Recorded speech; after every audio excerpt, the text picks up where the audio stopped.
It is time for another day of Listmas. Yes, please. It is the 18th. 18th. Today, And today, as mentioned today, we're talking about Kirby. yep, and this is going to, and me taking the wheel this time around. Mm.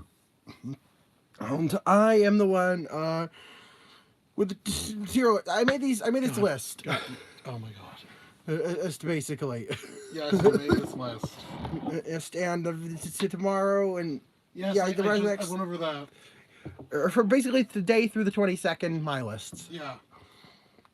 So today, I'm talking about a franchise very close to my heart, Kirby. Spend an entire summer talking about this bastard. Yeah. So my first experience with Kirby was with Kirby Mass Attack back in 20. It was 2000s. What? Was it? 2011. 2011. I'm sorry, I don't know the years. And yeah, it was weird that it was a spin-off and a pretty hard spin-off at that. But yeah, my first mainline game was Return to Dreamland. And I just kind of been following Kirby. I actually discovered Pokemon because of Kirby. Yeah, I think we've talked about that. I with my whole Kirby cooking an Oddish video. Blue Gary. Which I called Oddish a Blue Gary back then. Blue Gary. I thought it was a blueberry. You know, blueberries don't have leaves like that. Anyways, this is every single game. Yep. Um, Every single Kirby game. I'm ranked. It includes spin-offs and hops and main series and yeah, those weird 3DS eShop titles, everything. All of them, yes. But they're already missing.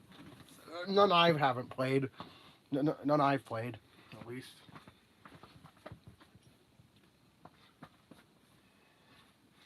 Oh, yeah, it doesn't have web games or anything like that, obviously. You know, like we're tiering Pokemon Flash games or anything, so, like, yeah. Obviously. And with that, we'll get started with the haven't played tier, which are games that I haven't played. Wow, big shock. So in this, it's all a bunch of spin-offs. I played every mainline Kirby game. But we have Kirby's Pinball Land, Kirby's Dream Course, Kirby's Avalanche, Kirby's Block Ball, Kirby's Star Stacker, Kirby Tilt and Tumble, Kirby Air Ride, Kirby's Dream Collection. Now, those last two are the ones I do want to play the most out of all of these. I will. His Dream Collection, I want to play those extra Return to Dreamland style bonus courses. And for just for really good things about Air Ride. It's probably my most wanted GameCube game alongside Mario Kart Double Dash, both racing games I know. So yeah, that's the unranked. That's I haven't played or unranked tier. There is nothing in D tier because he doesn't. There's nothing. There isn't a game he just hates. I don't have any Kirby games that I dislike more than I like. Like, I don't think I have any Kirby experiences that I'd say are more negative than positive. Starting with C tier is the stuff that exists. I don't really have any strong feelings about them. And the first and only mainline entry in this list is Kirby's Dream Land, the original Game Boy game. Yeah. It's fine. It's a pretty solid, fun game. It's very short. It just is very short and very simplistic compared to every other game in the series. Yeah. Which is kind of why it ends up in C tier. Like, you know, I definitely have to give it credit for, you know, kickstarting the franchise. I kind of consider it a bit of a demo for Kirby's movement and stuff, up before really expanding upon him in an adventure. And then we have all of the eShop title. Yep, all the I think it's all the three. The four of them. Yeah, all four 3DS. All four 3DS eShop titles. Which is Kirby's Blowout Blast, Kirby Fighters Deluxe, Team Kirby Clash Deluxe, and DDD's Drum Dash Deluxe. All of them are mini games from.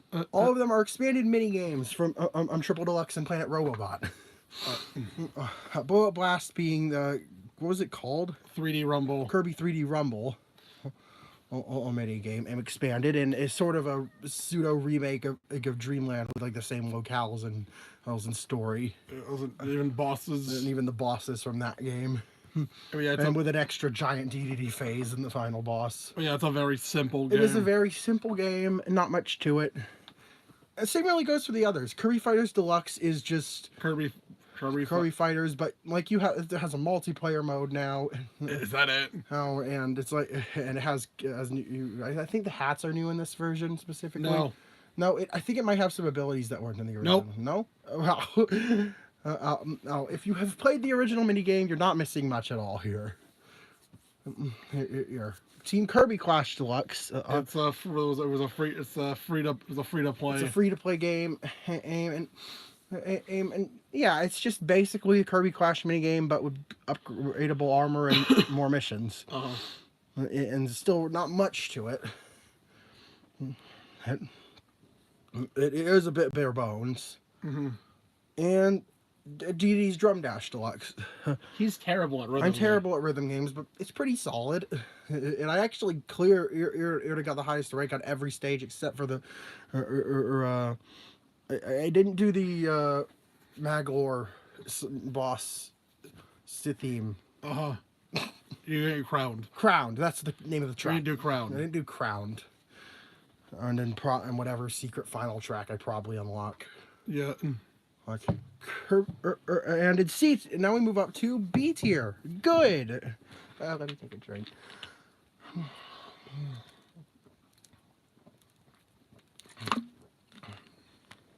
And B tier is where most of the series resides. Alright. It's like, I think a way to describe Kirby as a series is decent at worst. Decent at worst. Because yeah, decent at worst. It's like even my least favorite game, Dreamland, is still a solid game. Yeah. It just doesn't interest me much. So yeah. And starting off B tier, we have a game that defined Kirby properly. Well, and its remake, Kirby's Adventure and Nightmare and Dreamland. They're basically the same game. They are like basically one-to-one remakes with the exception of Meta Nightmare being added in Nightmare and Dreamland, which, like, I don't really think warrants a different tier placement. Meta Knight's kind of jank to play as in that game, anyways. So yeah. That's really all I have to say about them.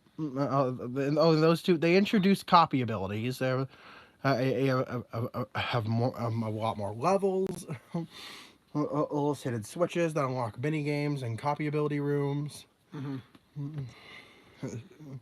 It's just an expansion on what a Dreamland put down. It also introduced Meta Knight. It also introduced Meta Knight, one of the most important characters in the Kirby series as a whole.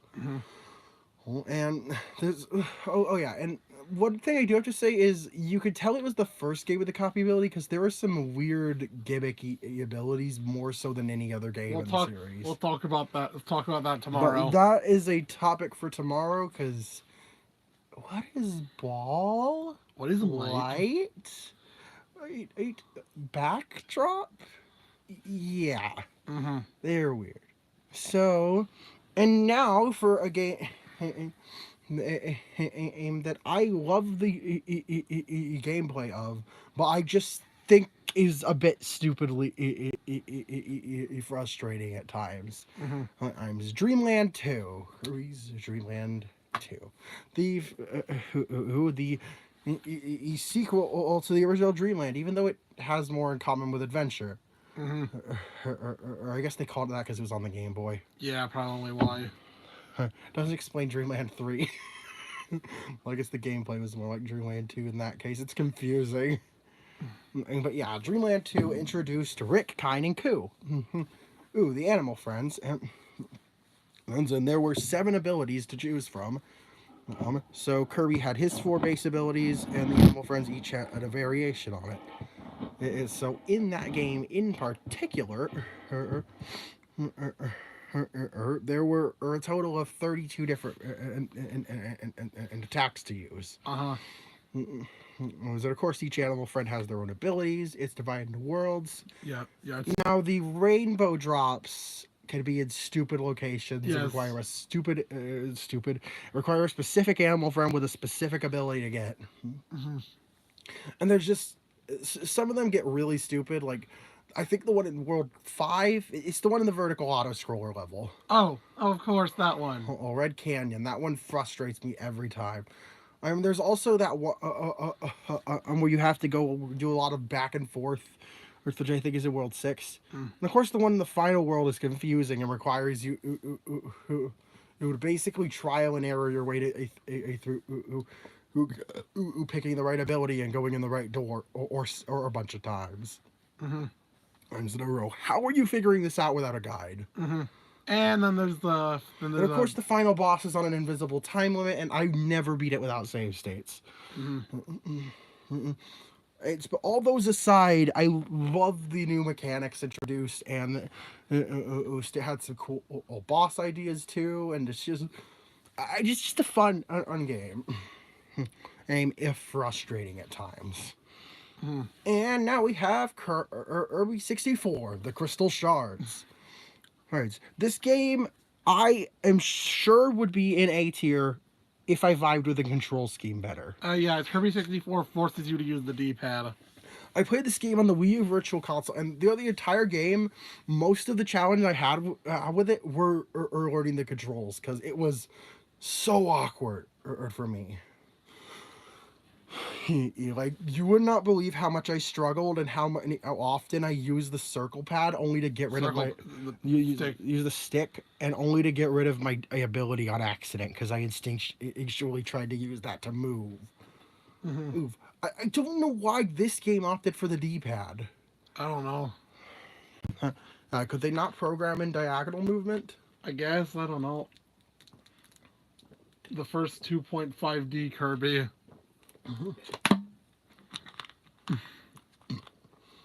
Yeah.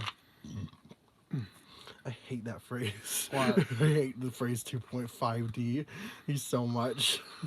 What? I'm going on a tangent about this because, like, it's 2 dimensions, flat, 3 dimensions, well, not flat, 3D models. It's just visual. Well, I get 2D 3D visuals, but in 2D. but like 2.5D isn't even a thing. And you can't be half flat. It's just goofy and it's stupid and it doesn't make sense. So, yeah.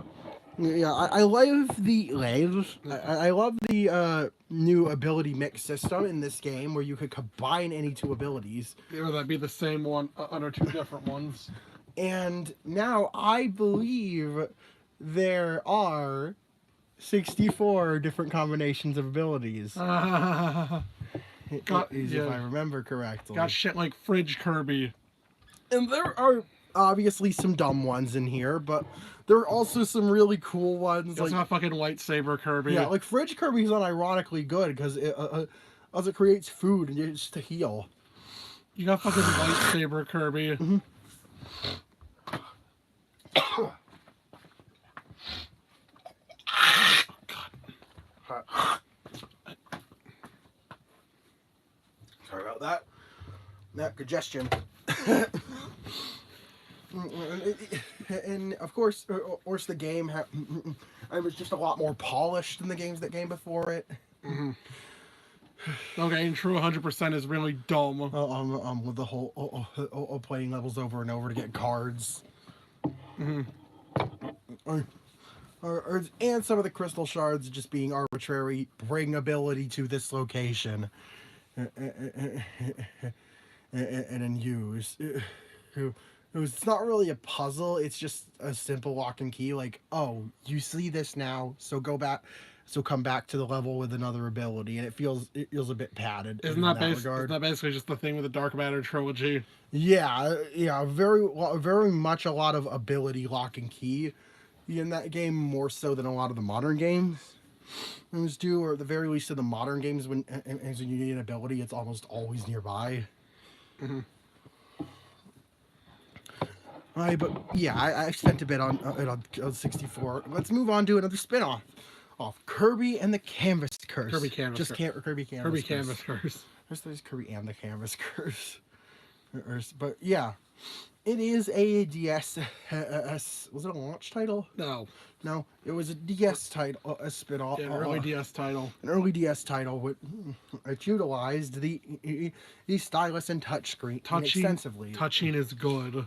As in, that was literally the only method of control in the game, which inherently is fine.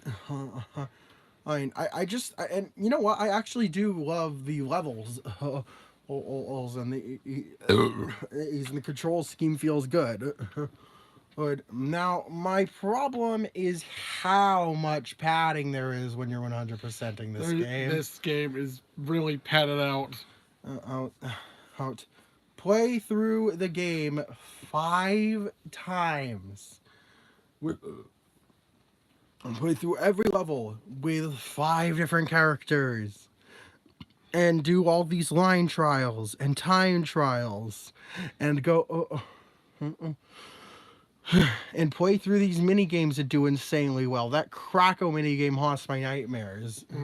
Is getting the in the extra coin on that mini game is it's awful. I hate that mini game so much. Yeah. And it also does have some copy abilities in it. And they are. Well, they're the usual stuff. It has a unique copy ability that never reappeared in Balloon. Ew. What the fuck is this thing? Ew, and no. Yeah. It's mainly the whole thing about 100%. It's mainly the stupid amount of padding if you're trying to complete this game that dissuades me from properly replaying it. Even though I love the fundamentals of the game. Sure would be nice if there was a version of it with less of that padding. So there. Next we have Kirby's Epic Yarn for the Wii. Yeah. It's a pretty fun spin-off. It's weird in that it doesn't have copy abilities, but that's because Kirby can't inhale. And the fact that the game was originally designed as a different. It's going to be something entirely different. Prince Fluff was going to be the main character. Yeah, it was just. But I think it just he looked like. I think he kind of looked. Hey, he looks like Kirby. Why don't we make this a Kirby game? Yeah. And so that's what happened, and Prince Fluff became the Player 2 character. Damn, they really do have How really does have a tendency to do that? To be like, let's turn why this don't into... we make add Kirby to this? Why don't we turn this into something else? Yeah, they really do Let's do take that. this original IP and then add a different a series onto it. Which isn't inherently a bad thing. It's just a weird observation. Yeah. But yeah, Epic Yarn. I think it's the spin-off that feels the most like... Yeah, it's the spin-off that feels closest to the structured style of a regular Kirby game because it's it's a platforming game. Platformer, yeah, it's platformer or it's a level-based platformer. Yeah, and yeah, I don't know specifically what to say about it. That's just my thoughts on it. Yeah, he hasn't actually touched the original version in a while. We'll get to the remake later, foreshadowing, but for now let's move into some more of the spin-offs. Next we talk about Kirby Battle Royale. Don't let the name deceive you. The game does not have any sort of Battle Royale mode. I don't know why they called it that. Probably just to capitalize on the whole Battle Royale craze at the time. It's silly, but it's actually just a mini game. It's a mini game collection. It would be more accurate. And yes, you have download play and with your friends and stuff. And yeah, it's pretty good. I had fun with it. Yeah, he actually played this one fairly recently. I played this one fairly recently. It's not like one of my favorite games ever, but like... Yeah. Yeah, I vibe with it. So, yeah, there it is. B tier. I don't really know what else to say. It has Beetle. It has Beetle in it. Oh, okay. Super Kirby Clash. Yeah, Super Kirby Clash. What's super about it? Well, it's on console, and it just feels better to Isn't play it on a like console. basically the same game? I mean, it's got a lot more content to it than Kirby Fighters Deluxe. Kirby Clash No, Deluxe. Kirby Clash Deluxe. Oh, I'm thinking about the next game, Kirby Fighters 2. Uh, uh, which yeah, this was a very surprising in one. Hun, it has. They made a full blown sequel. They made a full blown sequel. It to has a mini game. AIM that got a 3DS spin off. So that's pretty nuts. And well, they really expanded on it. I know there's a proper There's a pretty decently sized roster. roster of ability. He's an extra a character or is like deity and Meta Knight. I believe they're unlockable. Yeah. Oh. Oh, there's an actual single player mode. There's an actual single player campaign. Ain't in the game. Name you have. They introduced a new ability. They introduced a new ability in Wrestler. I really want to see this in a main game. And the also, yeah, the story mode is basically a gauntlet where you pick upgrades at certain points. It's sort of a survival gauntlet in different battles where your health and stuff carry between rounds. And you. There are boss encounters, or is like Wispy Woods. There's the I'm sorry, I my train of thought gets stopped constantly. And this is why you can't host a video by yourself. I know, and it's just a cool game. Yeah. Hey, obviously, it doesn't hold a candle to a lot of the mainline games, which is why it's only in B tier. But I don't know if $20 is a bit much for it. $20 might be a bit much, but like if you like the Kirby Fighters minigame and or Kirby Fighters Deluxe, yeah, I'd say go for it. Yeah. You'll probably like this. It ain't no Smash Brothers. It ain't no Smash Bros, but it's pretty good. And then there's the most recent game in the Kirby series, Kirby's Dream Buffet. Yeah, he played. Yeah. I played a bit of this the past few days. I think it's pretty good. Obviously, it doesn't have much content alongside other than just unlocking extra costumes and stuff and courses. But it's a fun, charming game. And also, the celebration. And there's just a lot of celebration of the Kirby series. He's with all sorts of character treats and unlock different songs. Ong's battle course is designed after different characters and costumes. It's just a very charming game. It's also got copy food abilities, which are it's just copy abilities, but for food, and even introduced a new one in Jelly. I wonder if that's just going to be a trend with spin-offs now, introducing a new copy ability for each tower or to that gameplay. That would be interesting. Because they introduced an evasive maneuver ability. You run around, eat as much, eat as many eat as many berries as you can, and go. This one has a battle royale mode. Your rivals, and the final match is a battle royale where you're all fighting with each other, or to collect X strawberries that drop and up and steal each other's strawberries by beating the shit out of them, and then knocking them off the level. And it's just a fun time. I might go back and play later tonight, maybe. It could go up to A tier if I actually end up playing this for some more. And speaking of A tier, that's where we head in next, baby. Yes. All right. First game here is Kirby Superstar. Oh man, what do I say about this game that hasn't already been said to death? Kirby's Fun Pack. This is the game that, if Adventure was the game that defined Kirby, this is the game that ran with those concepts. Abilities have multiple different. I think it's due to having more buttons. More buttons allow for more complex ability usage. There are several different game modes.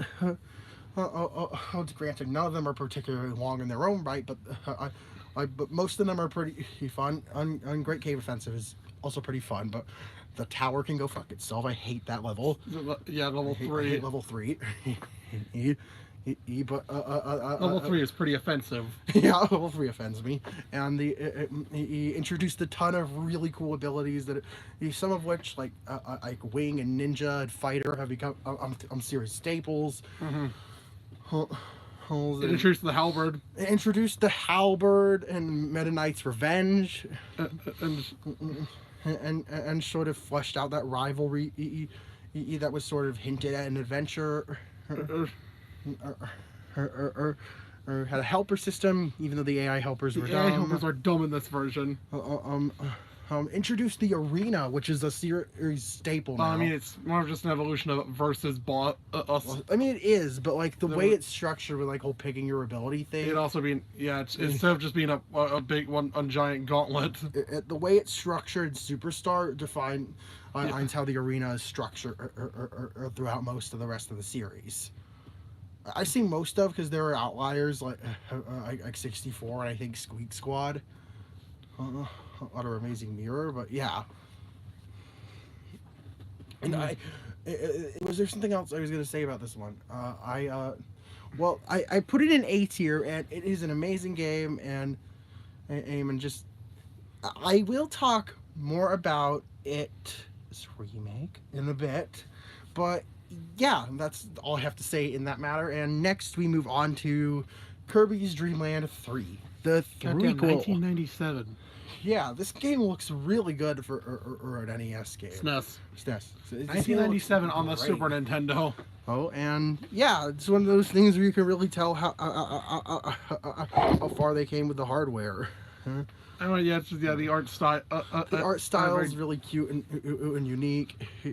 It can expand upon Dreamland 2 with the new ability in the mix, and 3 new three new animal buddies, so 9 times 8. I'm 7. And because they introduced 8 times 7 would be 56. There are now 56 different abilities to choose from, up from the original 32. All right, yeah, you got GUI is a fucking it's multiplayer. It's now multiplayer with GUI replicating Kirby's skills in his own way. Is player 2, who, splitting the health bar, have his own animal friends as help him, and there's some really out there ideas with new animal friend abilities. He's mainly from the 3 new one. Huns, Nago, Choo Choo, and Pitch. Nago. I do realize how all 3 of them actually introduced a mammal, a land mammal, a sea creature, and a bird. Yeah. So that's cool. I didn't really consider that sort of thing before. Nago. How could you hate Nago? Making pancakes. He just fucking rolls Kirby, like pats him, like that's so Spark. Use Spark. So use Spark. Yeah. And this one is just it's a really good game, and I think the only thing holding it back from S tier is some of the what are they called? Some of the some of the shards of the love shards. I don't know. Yeah, so the love. Whatever, the love stars. I think. Heart stars. That's what it is. Heart stars. Some of the heart stars are a little obtuse to figure out and execute. Like there's that same aim, bring the ability through this level. Well, actually, no, it's just a mini boss rush where you take their ability. There's one in particular where you need to bring Nago through a whole level in the last world, or that he's not in, so you need to get Nago from another level and keep him throughout the whole level. Oh, we don't have a camera on. We're just talking. And that's how we do things. We just joined in. And so, yeah. It's got some cool. It's also got a lot of cameos from the Nintendo characters. It's got Samus. It's got Rob. It's got. I know there was like at least one more of them. It's got Goku and Chao. Goku and Chao from the Japanese exclusive I don't remember what the game was called, but yeah. I think that was a game Hal worked on. And so that's just a really cool thing to see.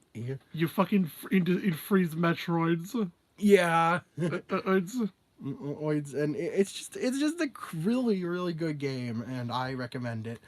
The Dream Bed series really was one that just got better over time. mm-hmm. So, next we have Kirby Squeak Squad. I replay this one quite often, and yeah, it's a bit of a short game.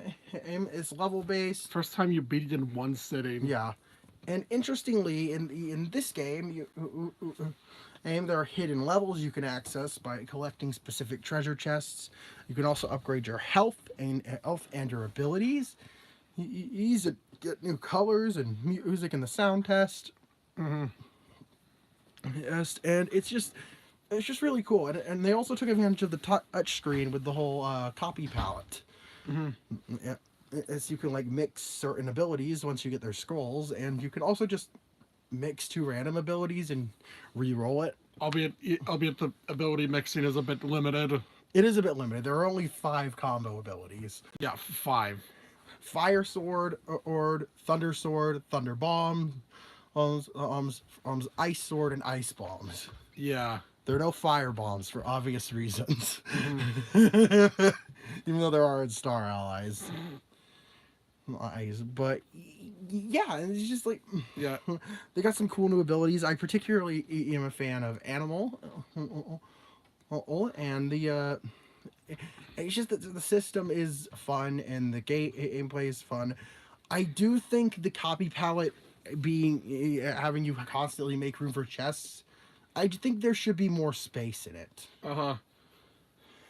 Because it's hard to hold on to specific items like like 1-up pieces and food and extra abilities when you have to also make room for up to for usually 3 chests in a level. Well, also that's like my one major complaint, and of course it is a bit short. And you don't really have a lot of extra content either. But that aside, I do find myself replaying this one, so that's got to be worth something. Mm-hmm. And then we have Extra Epic Yarn, Kirby's Extra Epic Yarn. The last first party. The last first party Nintendo game on the 3DS. Keeping with Kirby tradition. Yeah, it's a remake of Kirby's Epic Yarn for the Wii. And this game added in Ravel abilities, and they break the game.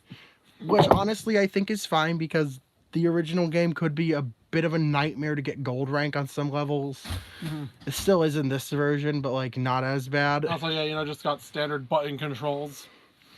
Well, they added in new mini games, and slash and beat is a pain. But yeah, it's just like I know, yeah, devilish mode. Devilish mode isn't that bad in most levels. I only recall like a handful of levels where it actually gave me a hard time. Because it's a game where and it's not designed around you die on a game where you can't die. It's a devilish mode. Basically, you have 5 hit points to get to the end, and you're being harassed by a constantly respawning devil creature throughout it. And then also, yeah, because of that, the game doesn't have there's no checkpoints either.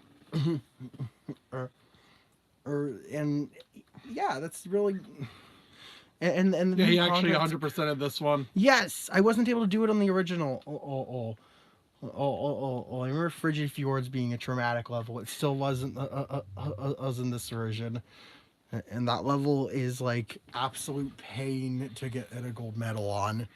Mm-hmm. I'm like, Jesus, why did they not play test that one? Yeah.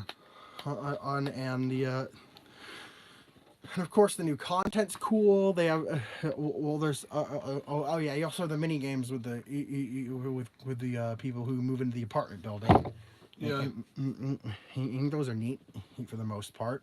Mm-hmm. I hate Buster's Bombs Away Bay, I think the level is called. I hate that mission.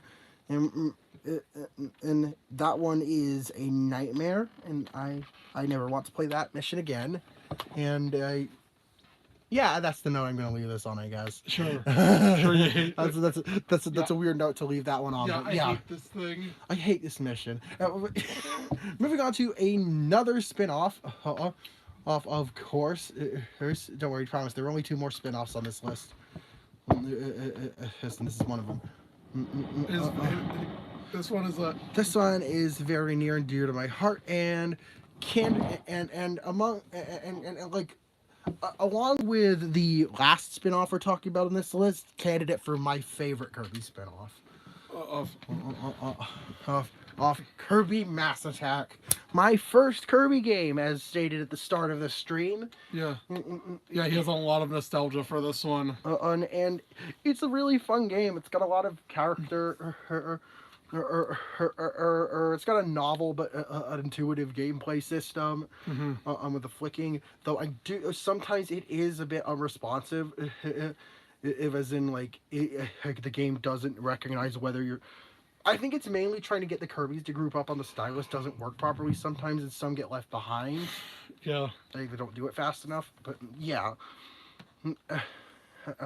That's my only real major gameplay nitpick, and the other nitpick is that 100%ing this game in true Kirby spin-off fashion is a nightmare. Here, namely because of the you need to because of these specific missions that require you to clear every level in the game without any of your 10 Kirbys getting hurt. Which is insanely difficult to do. Like none of the other missions are really that hard. Or except maybe like one or two of the DDD Resort ones, like the pinball one.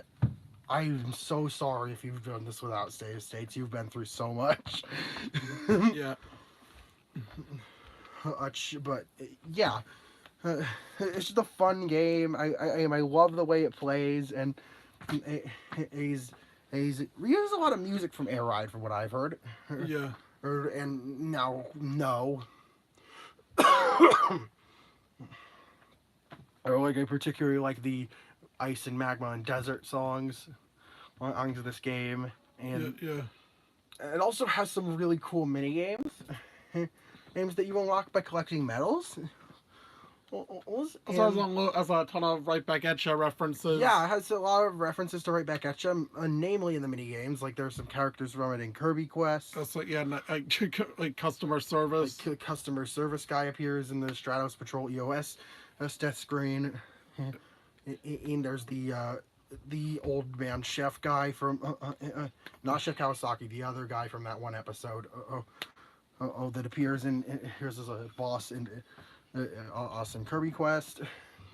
As Dark Matter and Dark Matter Swordsman are the final boss of the mini game. And I think Kirby Quest is the mini game I remember the most. Yeah. Stratos Patrol EOS is also really cool, and of course it has its own boss rush mode, or where you pick a boss from 1 to 3 difficulties. There's also too many boss tiers and a level boss tier. There's just a lot there. There's just a lot there. And it is one of the most.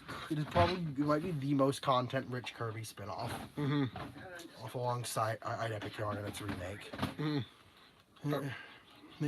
And should we talk about the other spin-off first? Sure. Skipping a game real quick to talk about that other spin-off. The other candidate for favorite spin-off, Rainbow Curse. Kirby and the Rainbow Curse. Or just Kirby Rainbow Curse. Yeah. This one is really good and an underrated gem on the Wii U. To be fair, it was on the Wii U. And sadly, currently, I believe the only Kirby game exclusive to Wii U. Because it specifically worked with the gamepad functionality. It really worked with the touchscreen. It worked with the touchscreen, the gamepad, in a cool way, with you having the using the touchscreen to draw lines like in the original Canvas Curse. Yeah. But it's a lot more precise with a bigger screen. And they sort of polished the control scheme more, and instead of having returning copy abilities from use their unique clay transformations, and there's a lot of cool level design and aspects of the game, and good music. It can eat bosses, even if the second half of the world bosses are recycled from the first half for some reason. And and I just think it's a really cool game. Yeah. And there is a stupid challenge mode that I never finished, just because it's annoying and insane. But yeah, this game is just a really, really good experience. And if you have a Wii U, you pick this one up, please. Please do yourself a favor. Before the price goes up. Yeah, pick this game up before the price skyrockets. It's because, 3DS Wii U eShop closed. Can't add funds. Can't have funds now, so only physical is your only option now, unless you pirate it, which for legal reasons I can't advise doing. And now we jump back to the previous game, Kirby Triple Deluxe. This one is a fun time, and it's just like Kirby's first 3DS title. Well, and in my opinion, the weakest of the modern trilogy. But when the weakest is an A tier, that's saying a lot of good for it. I mean, its whole gimmick is It has the Hypernova gimmick, which I think is probably my least favorite of the modern gimmicks. Oh wow, you can just inhale. You inhale a bunch of big stuff, and most of the encounters with it are like super scripted. They do a greater degree than the Ultra abilities and robot stuff. The Ultra was pretty scripted, but this is just like, do this thing. And the whole thing about flipping in between the layers. The flipping between the foreground and background is really neat, and they did expand upon that on Planet Robobot 2. They took that from Wario. Yeah, Virtual Boy Wario Land. Yeah. And I just, it's just a really good game, and it's got that's a cool. Oh, this game also introduced the best ability ever, or Beetle. So, it also spoilers for tomorrow's list. It also had the properly established, properly set the format for the extra campaign. And with DDD Tour. Or Extra Mode was underwhelming in Return to Dreamland. It was just the bosses were harder. And you had less health. Enemies did more damage. Like one or two bosses. There's I think a few bosses had new attacks. Or just new boss. There was a new boss in Metal General's second phase D3. They had a second phase to a boss that's exclusive to this mode, and that's really only new content added in it. And aside from some of the EX bosses having different and more difficult attacks than the originals. Also, DDD Tour is really cool. Well, you get to speed run through the game, warp past some levels as DDD. You try to beat your best time and clobber everything against some tougher enemies. And it also concludes with the brand new with a final battle against Dark Meta Knight. Or is it just Shadow DDD? You don't fight Dark Shadow DDD and then Shadow DDD and then Dark Meta Knight. King DDD breaks the dimensional mirror, so it can't cause any more havoc if this mode were canon. Right. It was later stated that the events of this mode are the events of these what if modes didn't actually occur or in the main timeline. They're just alternate versions. They're what if scenarios. They're what if scenarios. What if DDD was the one going after or what if DDD went after the dimensional mirror or to destroy it? What if Meta Knight wanted to use Star Dream him to train himself again? Off again. He did this with Nova Meta Knight. Haven't you learned your lesson yet? Same outcome too. Yeah. He won. It's fine. Yeah. So but yeah, either way, yeah, Triple Deluxe did properly. Established the tone of these extra modes. Mm, It's being sort of a trimmed down version of the original, with harder or bosses. Yeah, that's a much better way to do it. It just condensed the. And that would be the structure for the rest of the series so far. Hopefully, Return to Dreamland Deluxe can overhaul extra mode. Is it finally time for Bandana Waddle Dee to get his own mode? Who knows? I don't know. It was probably wishful thinking. But either way, yeah, Triple Deluxe. Bandana Detour. Either way, Triple Deluxe. Ux is a deluxe game, and I triple recommend you check it out. And then then we have of the last game in A tier, Kirby Star Allies. Alex has put over 200 hours into this game. Mainly on being guest star mode, which is, as I mentioned, Detour. It's a shortened down version of the game, and with an extra boss at the end. This time being Morpho Knight, like Constant Meta Knight, which was also a teaser for Forgotten Land. So this time, Star Ally. I mean, the main game itself is very short. Very short. It's a very short game. Okay. Yeah, it's a very short game. Very short game. And they actually added a cool extra mode post-launch with the launch where you alternate using different Dream Friends. Oh yeah, they added in a bunch of characters from previous Kirby games, and just playable characters. Or is in all the extra modes. Yeah. And of course, does lose a bit of points for Nintendo's tendency to have things released unfinished. Yeah. Thankfully, Forgotten Land didn't end up doing that. But the thing is, I guess, yes, it's terrible, but it can't. Terrible. Terrible. It's a terrible practice. And at least the finished product, I'd say, is definitely worth it. As it is now. Yeah. I think Kirby Star Allies is a very fun game, and I love that like how it's also a celebration of Kirby. Yeah, for real, it was presumably the last new 2D Kirby game. It was made to be a culmination of Kirby's 2D adventures, before or moving on to New Horizons, and to a new world. Moving into a new world.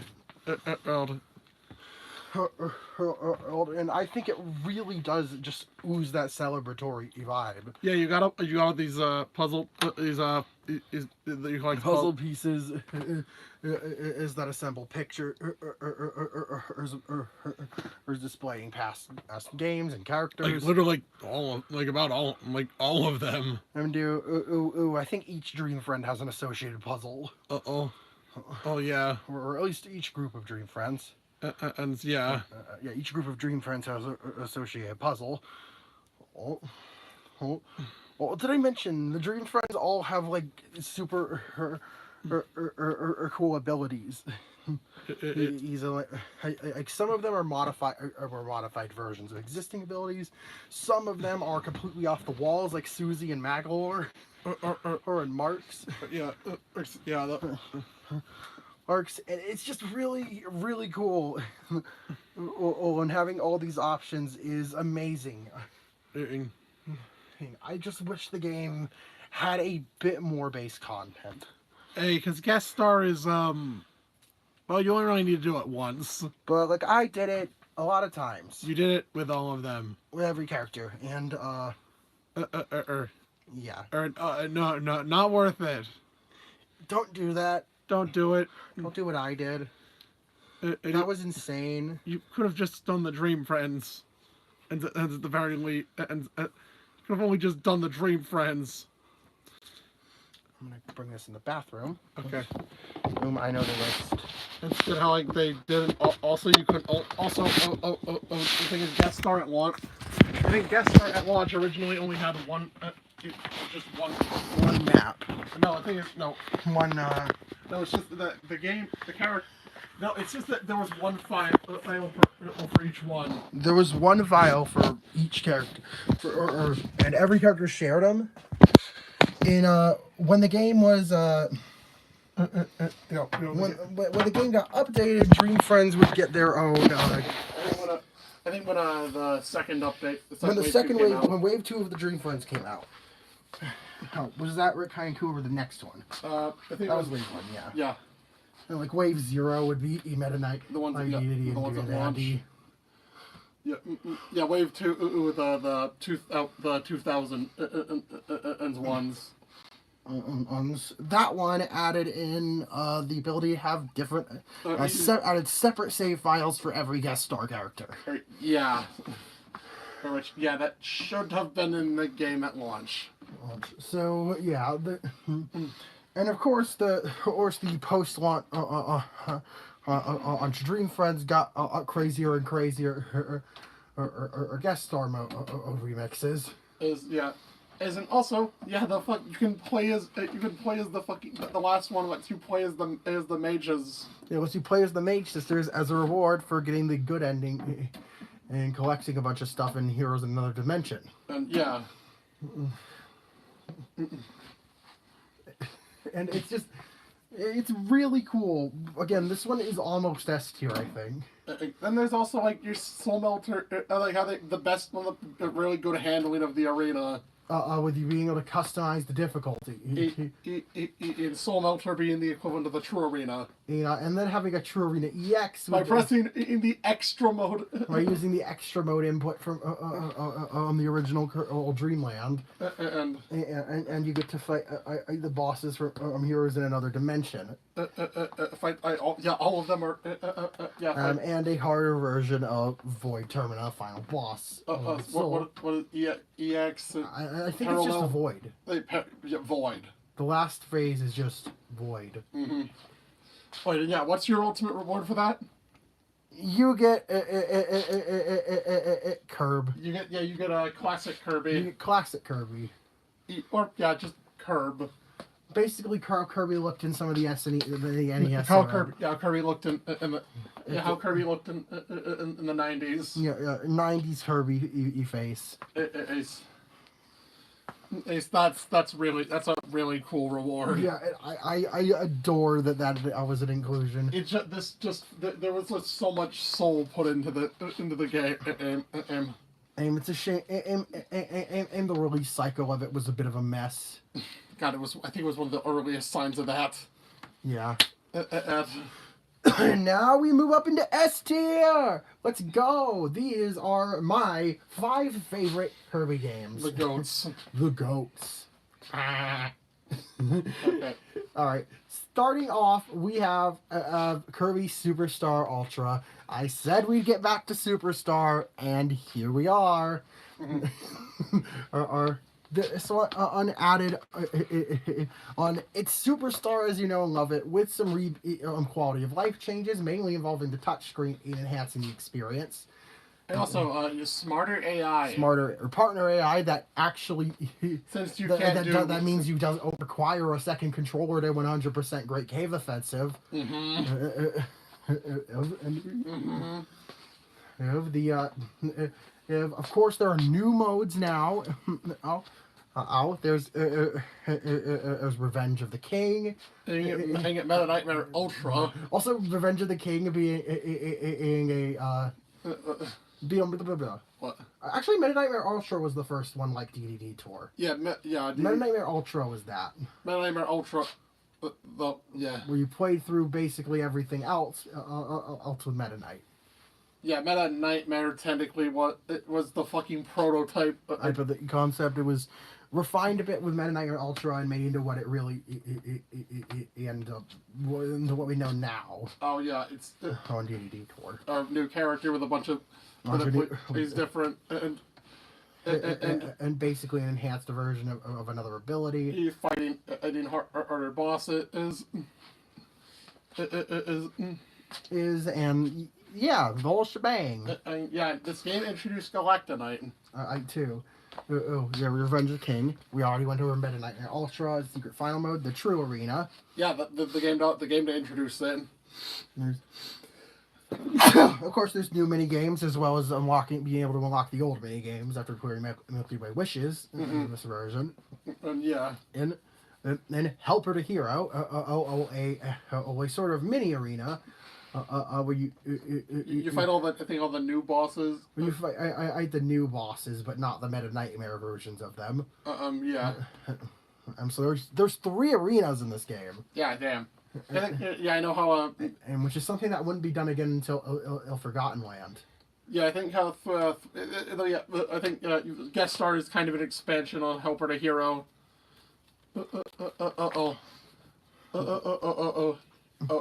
can do it with the whole game. That character for the whole game. Yeah.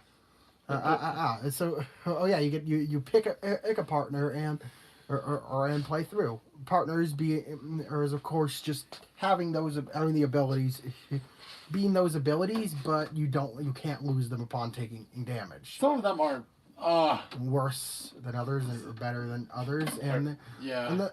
And then there are ones that have crazy unique abilities that Kirby didn't have there's also Sword Knight and Blade Knight, with Sword Knight being having some techniques from Meta Knight. Yeah. Since Sword Knight and Blade Knight can both be summoned by Meta Knight and Meta Nightmare Ultra. Yeah. And they're also, as I said, the weird ones that have abilities Kirby didn't get, like Plasma Wisp being able to freely hover around, making in platforming and jumping to dodge attacks non-issue. And attack. Yeah. Copy has a broken and a partner because his guard makes him invincible to almost anything. And he can just spam his little punch on to deal damage pretty fast. But then you got Rocky. And then there's stuff like Rocky. Stone isn't the kind of ability you'd ever want to do an arena with, but like you're not meant to. Yeah. And I think it's also just optional. Yeah. You just have to do it once. You just have to do it once. So just go with Tack or Bonkers or Plasma Wisp. Yeah. Only if you're a hardcore completionist like I am.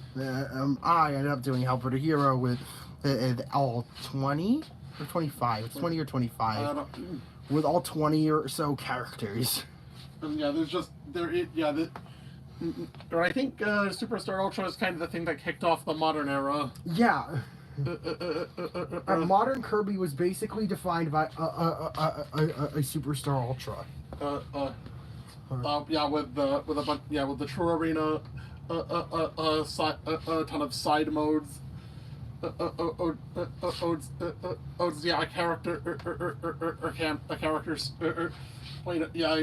condensed character campaign. And it really did establish. It really did kick off modern Kirby. And I adore it for that. And also, he finally has an easy way to play it. Oh, thank God. He used to. Yeah. I'm not going to go any further on that about that. Yeah, I used to have to emulate on Noah's computer, and it was a nightmare. Until he just modded his 3DS. Hey, this game is no longer in print. This game's out of print. And don't come after me, Nintendo. You're not losing money over this. Yeah. You haven't re-released it. That's your fault. For some reason, it didn't get a virtual console release. Which is a crime. Nightmare in Dreamland did. Yeah. And also the originals and remakes, that didn't stop them. Nightmare on Dreamland and Adventure from both getting shop releases, but we're going on a tangent at that point.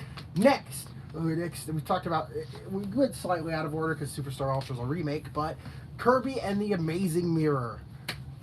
Ooh boy, this one, the open-ended, the most open-ended Kirby game, with the ability to go, basically fight any boss in any order, or your ultimate goal being to collect the eight mirror shards to enter, or the mirror and confront Dark Mind. The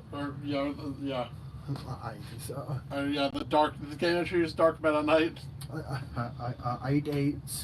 semi-recurring antagonist.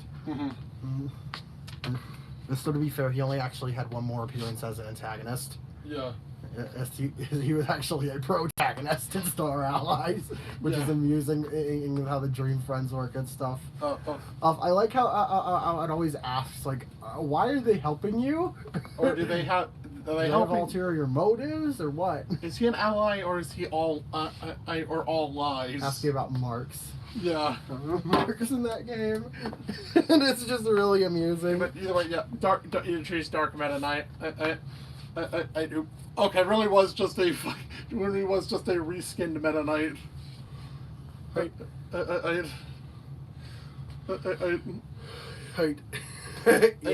And also this is the one like one of the only Kirby game, the only main series game without DDD. Yeah, that's super weird. I think it's like mainly because he doesn't, and also because that's what I think it's. I guess, yeah. Yeah, he's just not here because they're in the mirror dimension and DDD didn't follow him. Yeah, DDD didn't follow. This is a separate dimension. Separate dimension, yeah. And which, yeah, that also makes DDD Tour really cool. Well, because basically he went to destroy this mirror. Hell, if you wanted to, you could probably headcanon that DD was just jealous that Kirby got to go on this adventure. Yeah. Or without him. Yeah. But mainly just, oh, this thing corrupts this thing and causes that to happen. And nope, and just breaks the thing. Yeah. So, but either Amazing Mirror, or it has the, it also split Kirby. Yeah, there are 4 Kirbys. Yep. Kirby has a cell phone. That's silly. Kirby has a cell phone. It has some new abilities, like he's like Missile and Cupid. Yeah, Cupid is a thing. and like, I don't know. And it's just, I don't know which ability. Fighter is definitely my favorite ability in the game. Oh, it's pretty funny that Mirror is not. Yeah, Mirror not being an amazing mirror is really weird. But yeah, I wonder if they remake this game, they better add Mirror to it. Yeah, clearly, yeah, they can as well. This is my most desired remake of any video game of all time. I want Amazing Mirror to get a remake. You know what would benefit this game and elevate it to like ascendant experience? Fucking S+. S+. Adding the copy pedestals idea. I don't remember what it's called, but adding the copy system from a Milky Way Wishes. Is where you find the ability where he's in the world and can switch them any time.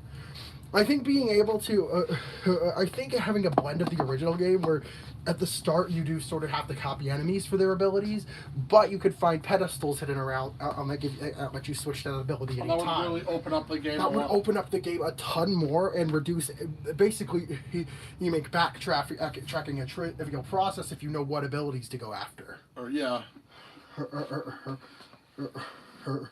Or because some minor hiccups are dragging an ability to a specific location, and to get a collectible, which usually isn't that bad. And also it could, so it's using the Nightmare and Dreamland engine. And this game on another engine could open up possibilities for some crazy shit. And also meaning that it has to have the old ability system. So a lot of the abilities are quite simplistic. Yeah. But I don't think that hampers the experience as much, if at all. But yeah, this could really go even. This game could go even further with a remake, and it is something that I don't know what I do. I'd just be overwhelmed with the joy if it. I could. I mean, you could trust Hal with a remake. I would trust Hal to do the right thing with this remake. If they really know what they're doing. In that regard. Are they adding a new ability that Return to Dreamland Deluxe? Yeah. But, so then we have it. Actually, speaking of which, right? Return to Dreamland. Return to Dreamland. And Kirby's. You know, actually, this was a return because this was the first new Kirby game in nearly 4 years after Squeak Squad. Oh yeah, first mainline entry. First new mainline entry. in 4 years since Squeak Squad. Yeah, Strong came out a year before that. Yeah, it was. It was very much a return to Dreamland and a return to form. Because orientation lock, rotate device back. Because pretty much, that's just. I don't know what else to say about this game. Yeah. A great level design, memorable bosses and abilities. He's even more complexity in the ability system and Superstar are and they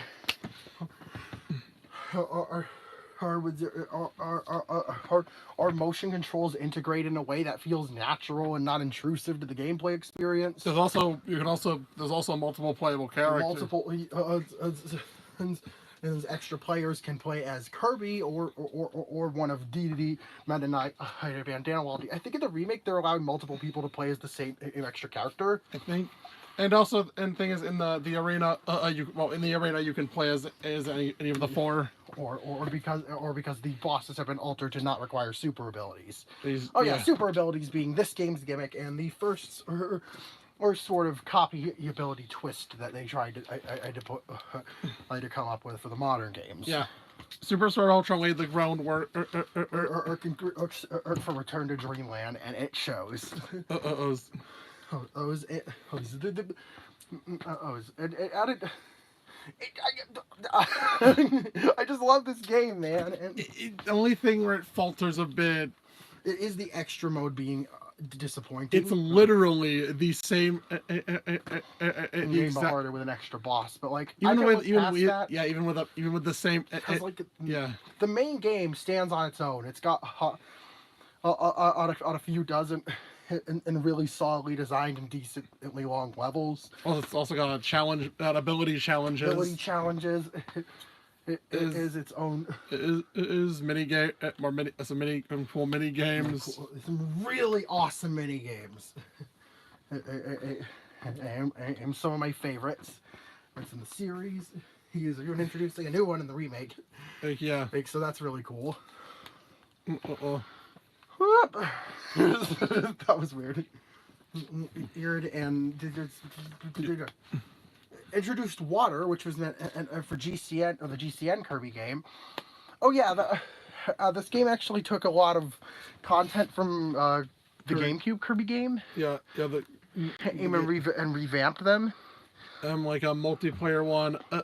On just straight up a lot. Yeah, one of the attempts. Well, the attempts like they had the water ability too. It had the fucking straight up D3. The D3. He was a scrap of Mech Dedede was gonna ride, and they repurposed it as a second phase in extra mode for Metal General. It was just a lot more of this game was revisited for Star Allies. As the helper system. These are the whole extensive helper system, and even bringing back the dribbly enemy, which was tied to water, or previously only seen in that demo. Yeah. We've seen it, yeah. In that announcement trailer for the game. Yeah. And it's just like. This game is just super cool. The ultra abilities, they're one note, but they're cool, and I do like the ability. Like the fact that they enhanced the abilities. It's funny that they took that concept and made it sort of more of a normal thing later on. Well, they are mainly just for finding extra areas. It is a bit formulaic, but they do some funny things with them. Yeah, right. But fucking tornado. Tornado makes its grand return, and it is busted. Before it was immediately taken off the roster again for the next decade. For the next 10 years. Taken off the roster again for the next decade, where they rebalanced it, and then found an environment where it could be good but not overpowered in Forgotten Land. Holy fuck! What? Oh no! It shreds the true arena. Like the True Arena is an actual joke with Tornado. It shreds through health bars. Ours, and you're nearly invulnerable using it. Yeah. As long as you make sure to land out of harm's way. Yeah. Yeah, it's just I don't know what else to say. He also has to say about Return to I don't Dreamland. know what else to say about Return to Dreamland. It's just such a good game. Yeah, definitely hyped for. I am so fucking excited for this remake. I'm so happy I'm gonna get to play this game on Switch. Yeah, yeah. I'm wondering. I'm hoping there's maybe some new secret extra content they haven't announced. Yeah. But even if there's not, I'm gonna be really happy with it. It's been one of your favorite games. One of my favorite Kirby games. And next we move into what I think is probably one of the best designed Kirby games of all time, Planet Robobot. It's also like very unique. I know, it's got like a very distinct aesthetic too. Kirby takes on capitalism. Yes. I'm having this nature nature versus technologies theme going on. On unique spins on environments, and some awesome new abilities. He's a lot of returning ones. It's a lot of returning ones. It brought back a bunch from Superstar. I guess that makes sense with like Star Dream. Yeah, true.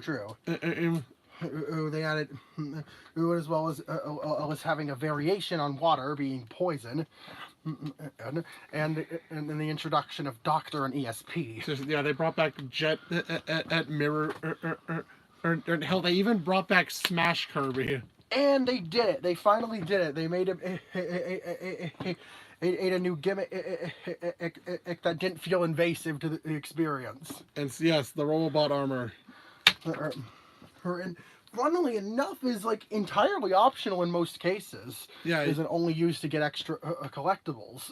Oh yeah, it's not forced onto you. But when you do use it, it has its own copy system, and unfortunately, you can't use it with every ability in the game. But for the game, because they specifically don't allow you to bring your previous ability, and it keeps certain enemies out of its reach. But yeah, you're given a selection of copy abilities for it, like fire or giant flamethrower or aim bombs. Arms with hovering, sword, giant mechanical swords that can break through chains. Chains. ESP. Spark ray gun. ESP. Summon and giant balls of energy to shred everything. And of course, Wheel and Jet have their own mobility-based modes, with levels specifically designed around them. And Wheel being the one with the whole jumping between the back and forth planes idea from Triple X taken into full usage here. You're Jet being at having a few shoot 'em up sections. Yeah, and it's reminiscent of of the Galactic Nova encounter from Milky Way Wishes and Superstar Ultra. Yeah, and it's just like. It's just the Haltman Works Company. Yes. Ames also had some interesting lore implications throughout. Oh yeah. On sort of a villain with a tragic backstory. And of course, Meta Knight and DDD both appear in the game. No, DDD doesn't make an appearance directly. He's only been cloned. Owned very imperfect clones. They create imperfect clones of DDD.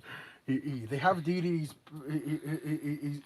behavior or in general, but they lack his heart.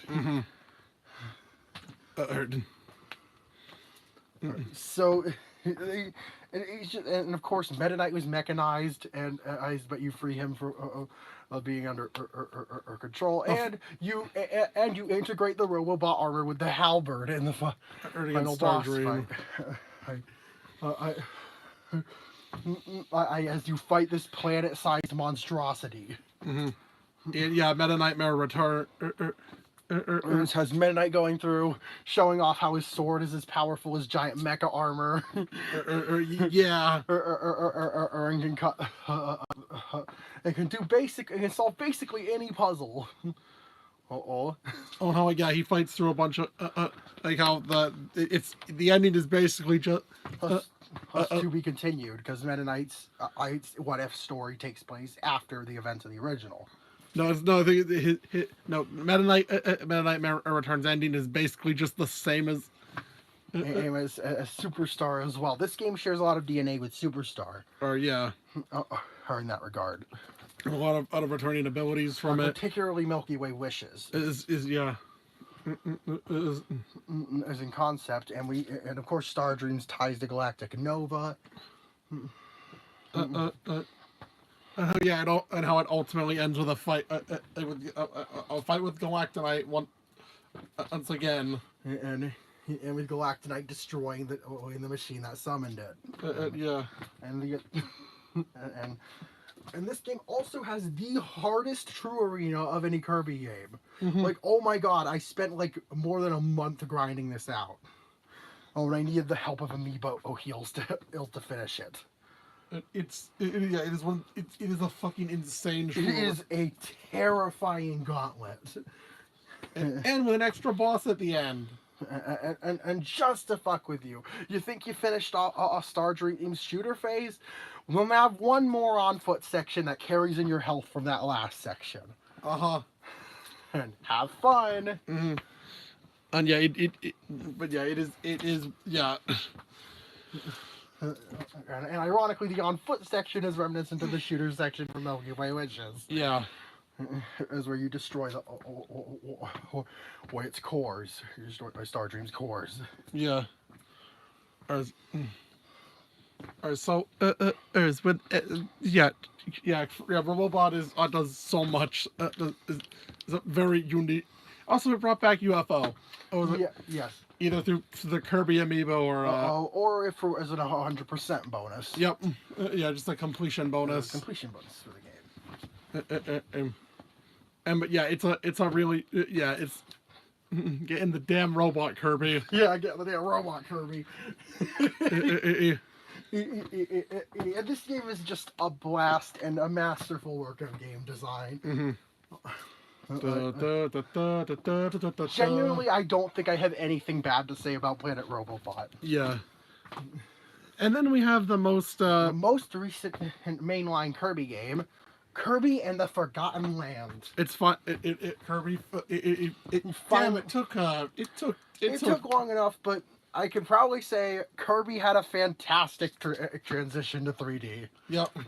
It did take a lot of it took several it took over 20 years. But he did it, and it is amazing. And it's insane how well these abilities translate into a 3D space. Ace, and of course there are new abilities designed to work with it, like Ranger and and especially Drill. They're cool. New boss fights. It's even a dodge mechanic. Yeah. A dodging and countering mechanic in the game. Which can make fights much faster if you know how to utilize it. And also the way how a bunch of the extra modes are seamlessly integrated into the game too. The main hub in game is your main menu where you select everything from. Yeah. Mini games. World map, of course, or the arena, the extra story. Like literally, the arena is a physical building. It's the Coliseum, I think. Yeah. Yeah, the Coliseum, which is where you fight the bosses. And also Meta Knight. And where you have the exclusive fight with Meta Knight. Yeah. You can get the blueprint into Meta Knight's sword. All right, this game introduced ability upgrades. ability upgrades, which is another thing planned for the Kirby For another pitch for the or Kirby's game or canceled GameCube adventure. And and it is such a cool system. Like each stage for the ability has its own unique quirks, which and such. And there are even, and sometimes with a previous stage of an ability, where the upgrade is more of a trade-off than anything, and which I think is really intriguing. Yeah. Like yes, Meta Knight Sword or the Morpho Knight Sword are insanely powerful, but a Gigant Sword has a shield that's invulnerable to basically anything in the game. Hey, yes, a Gigant Bonkers, I don't remember, Wild Hammer, or a DDD Hammer, or Mask Hammer. Wild Hammer and Mask Hammer are insanely powerful. Mask Hammer or on its own breaking the damage scales. But the Toy Hammer has rapid fire attack capabilities that are better at dealing with hordes of enemies. And it's really cool, and there's a lot of nuance to it. And if you prefer the mechanics of an ability, you can grind out shards in the post game and to upgrade that specific core of the ability. I have that's comparable to the inherently powerful fully upgraded versions. And so I just think that's neat. You can make any ability viable. And it's just Yeah, Forgotten Land and mouthful mode. Mouthful, yeah. Another gimmick that feels seamlessly integrated as it is in sort of a second and side to the copying ability system, where Kirby physically emerges with objects. Yep. By just having them in his mouth, like a light bulb or a car or light bulb, car, vending machine, in a trampoline, a hoop. Yeah, hoop.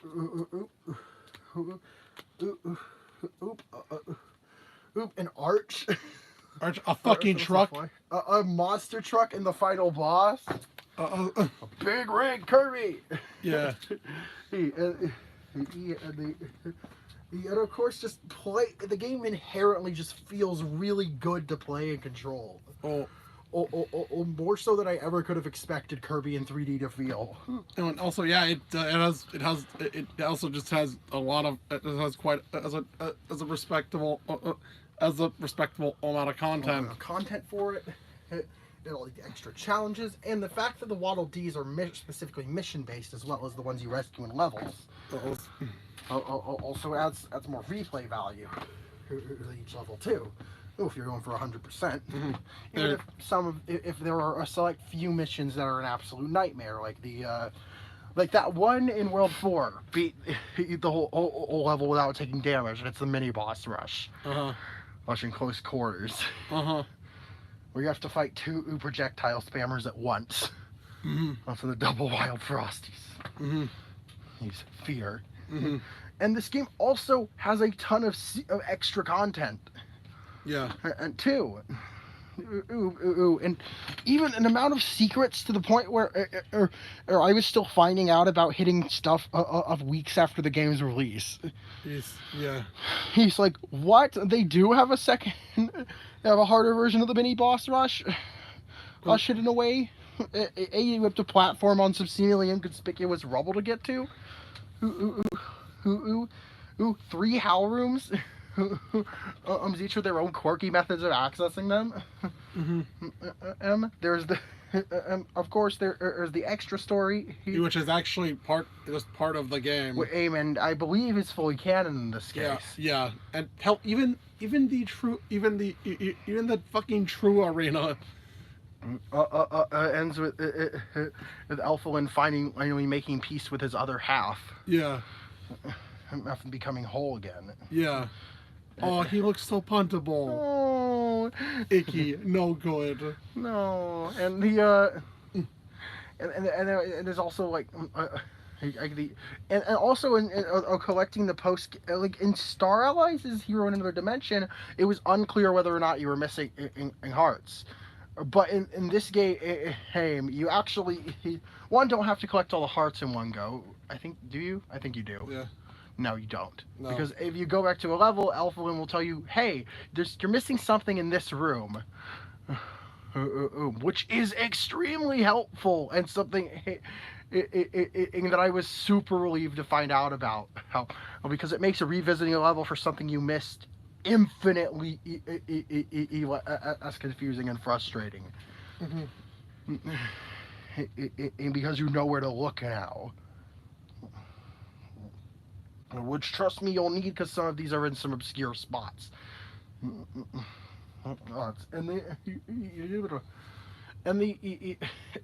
and all the bosses are fun and unique in their own right. And mostly original that aren't based on existing bosses, with is the exceptions of Wispy Woods and Dedede. Yeah. And they all share a common theme of being part of the Beast Pack. This game aims new antagonists. Yeah.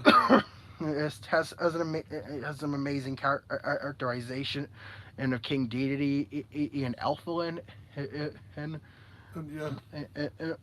and interesting new characters. Elflin was the new character. Yeah, interesting other new characters too, who like the Beast Pack and their history. Mm-hmm.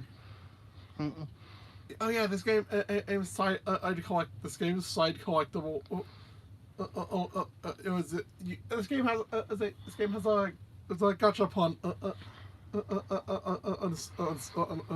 Sister. Oh yeah, for all the star tokens you collect in levels, you could spend the among gacha on capsules to get to collect figurines. Means each with their own description and detailing them. Yeah. And of course, you get special figurines for doing special tasks like performing well in the town mini games, or beating in a new stage of the arena. Mm-hmm. And it's just super cool. And there's just Tilt and roll. Tilt and roll. No, we don't talk about tilt and roll. I hate tilt and roll. All my homies hate tilt and roll.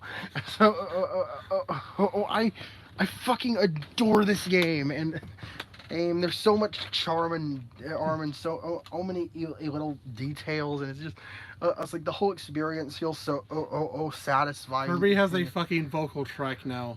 Yeah, and it's just an absolute joy the whole way through.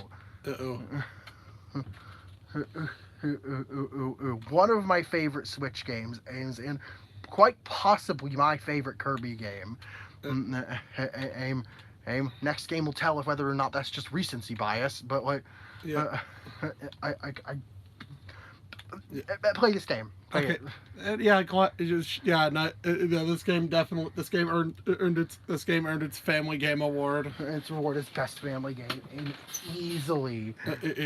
I find amusing considering it has the typical Kirby. Oh dear God, what the fuck is this Eldritch horror ending? Yeah, but your kid friend, family game. I'll take it. I'll take the W. But still, yeah. Okay, yeah, we talked for almost 90 minutes. It's like an hour and a half, and I think I've said what I wanted to say, and you can see how he's not very Hey, this is faster than some of your tier lists. With comparable amounts of entries. Don't give me shit for that. To be though, yeah. So, tomorrow. As I said, tomorrow is copy ability. It is ranking of copy abilities. It's including absolutely everything, with a few asterisks. Those being super abilities like Hypernova and Mouthful modes, and final boss special level abilities. Is any sort of mix ability from Dreamland 2, 3, and Crystal Shards and Squeak Squad. Yeah. Most just basically base copy abilities. Is that you can pick up and take with you at any level. Mm-hmm. Yeah. We'll recap those rules tomorrow. Yeah. So with that being said, I'm Noswan. And I'm Emery. And bonjour, my wonderful viewers. See you in the next video. Great.